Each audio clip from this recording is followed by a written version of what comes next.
Hey, welcome back, everybody. So, we're continuing the unit on ethics as an area of knowledge for IB theory of knowledge.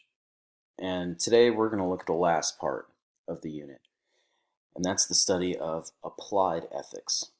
So, in review, so far we've kind of talked about what ethics means, and we talked about some of the introductory concepts of meta ethics, like moral realism, that it is possible to have real true moral claims, or moral skepticism that argues the opposite.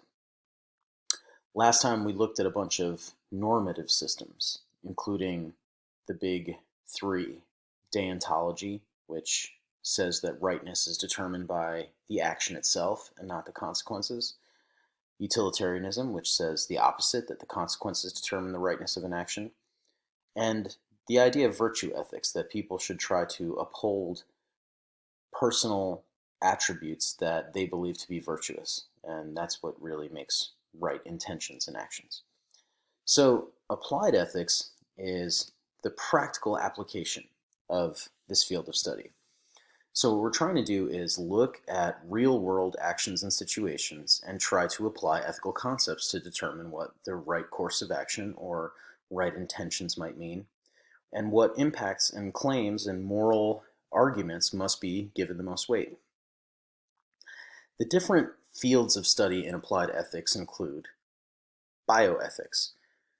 This is a great little chart right here. By the way, I encourage you all to pause this and just look at some of the very specific issues that are dealt with on this chart. But a lot of different topics fall under the auspices of bioethics, including topics about human reproduction, like what is moral in terms of genetic engineering of human reproduction, shaping human beings, biohacking and bioelectronic medicine, all these kinds of things that might be controversial. Um, the cryogenic freezing of people after they die, the idea of preserving life indefinitely, of course, public health and society, which is incredibly relevant right now, how to deal with food system and how to deal with the environment might fall under bioethics as well. In addition to things like biometrics and crime and security, DNA typing and surveillance and epigenetic aging, these different kinds of issues, and as well as the ethics of the research itself. Another field of study in applied ethics is business ethics. So any business school is going to put people through ethics courses about what is the rightness and wrongness in contexts of relationships between businesses, relationships between employer and employee, responsibilities on all sides, contractual obligations, obligations to shareholders, obligations to the law, and all of these things are intended to reduce the amount of malpractice in the business world and hopefully improve the desirability of stock, the image of the business, and relations with customers, employees, etc. There's also the field of environmental ethics, which tends to seek to actually establish environmental claims for the environment and nature itself, things like plant and animal rights. Some of these kind of perspectives here, if you're wondering, this circle actually refers to a book from a professor who was at the University of Melbourne and at Princeton, very, very famous ethicist named Peter Singer, who applied utilitarian ethics to animal rights. And he argued that we need to, as he called it, expand our circle, that human society in modern Western society has been very anthropocentric. We give moral value to human beings and to this notion of personhood, this notion of being human. Humanity has a unique dignity in all of nature. And he said we should expand our moral circle to include others. So a slightly bigger circle would be the kind of pathocentrism. And that's if we can feel pathos towards a being, if it has the ability to suffer, then we can give it moral weight and moral dignity, moral consideration of things like having natural rights. Biocentrism would expand the circle to include all living things, including plants and animals. And of course, holism is the biggest circle, which would give equal moral value, supposedly, to all things, animate and inanimate. It might be kind of difficult when animate objects rely on other living things and consuming things in order to continue their life. But anyway, when we look at applied ethics, it often comes down to solving moral dilemmas. And in a lot of professional fields in business and in training doctors and in training military personnel, what you usually see is not complex normative moral debates. These are arguably paralyzing. People get caught up in abstract theory. They get caught up on contingencies and extreme examples and very various abstract considerations in trying to determine the rightness of actions. And sometimes exigent conditions like a public health crisis or a military crisis, a security crisis, might warrant a different approach. So typically, what companies and institutions usually train decision makers in is something called principlism. And this is the idea that you want to guide decisions with core precepts and values.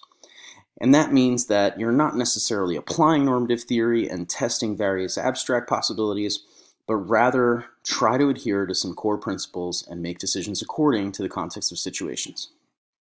Now, this became popularized by a couple of biomedical ethicists named Peter Beauchamp and Alec Childress. I may have their names backwards, actually. But in a publication called Principles of Biomedical Ethics in the year I was born, 1979, there are 4 core principles that they lay out as being kind of universal, that they're cross-cultural, and they call them literally, quote, common sense tradition. And that is autonomy.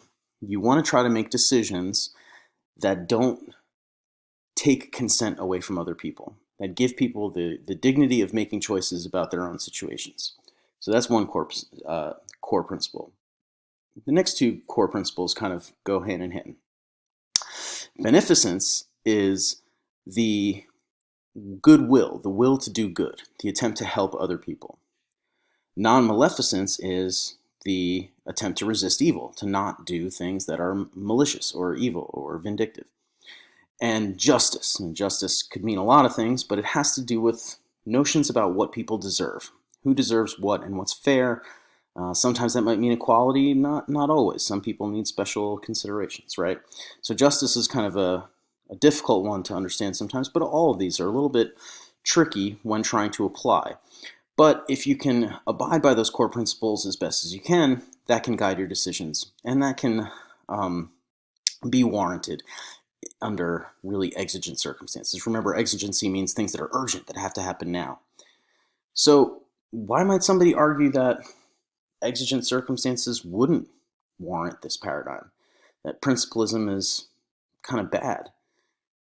There have been criticisms of this, that it's too vague and it justifies all kinds of interpretation, and perhaps maybe bad decisions could get masked under core principles. There are various criticisms of this, but this generally prevails when looking at training, management, and things like that in most institutions, in military and business, etc., healthcare. All right. So what you guys are expected to do is apply some of these ethical ideas, whether you want to look at them from this principlist standpoint, or you want to apply normative systems, or you want to apply meta-ethical ideas to treat some kind of social issue through this TOK lens.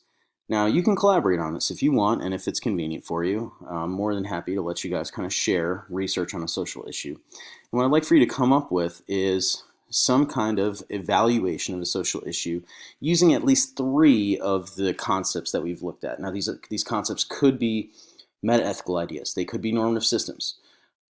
They could be this applied ethics, very specific contextual arguments. But I want you to try to prove some kind of ethical truth. So you're going to make knowledge claims with knowledge justifications, right? Now, if you can make a connection to some kind of way of knowing, great. But I don't want you to force it. This is something the IB kind of complains about too. The kids too often force connections to ways of knowing. But, it's pretty obvious if you're going to be using something like ethical emotivism, right? Or even in utilitarianism, I suppose, if you're using abstract rational calculation. So ultimately produce a Google Slides or a Prezi or a PowerPoint or something, a presentation on your issue, and I want you to present these 3 different paradigms about the issue using some different knowledge claims and talk about the knowledge justifications that are relevant to these perspectives. So that's going to be your summative assessment. I'll give you some time to work on this. We will WebEx about this next week before it's due. It'll be due at the end of next week. And we'll have a chance to conference and you can talk to me about it and ask me any questions that you have. I hope you all are staying safe and healthy, and I hope you all have a wonderful weekend, and we'll talk soon.